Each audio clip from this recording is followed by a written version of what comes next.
Banyak korban dinyatakan meninggal dunia akibat kerusuhan yang terjadi di Stadion Kanjuruhan Malang, Jawa Timur pada Sabtu 1 Oktober lalu.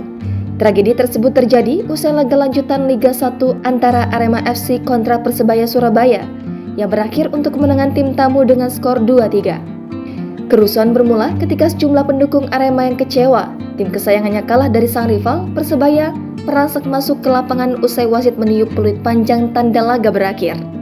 Aparat keamanan yang terdiri dari TNI dan Polri berusaha mengamankan situasi, termasuk dengan menembakkan gas air mata.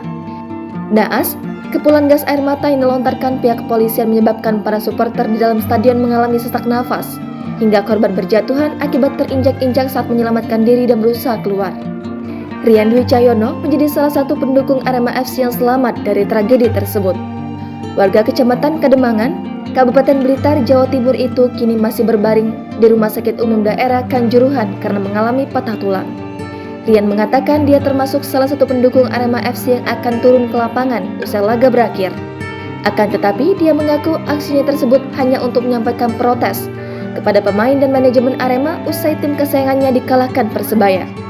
Ia mengatakan, padahal selama 23 tahun sejarah Persebaya tidak pernah menang melawan Arema FC di kandang Singoedan, julukan Arema FC.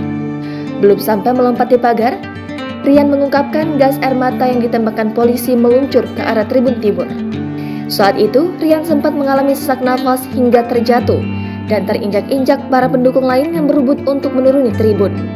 Untungnya, ada supporter lain yang datang mengevakuasi dirinya ke tempat yang aman.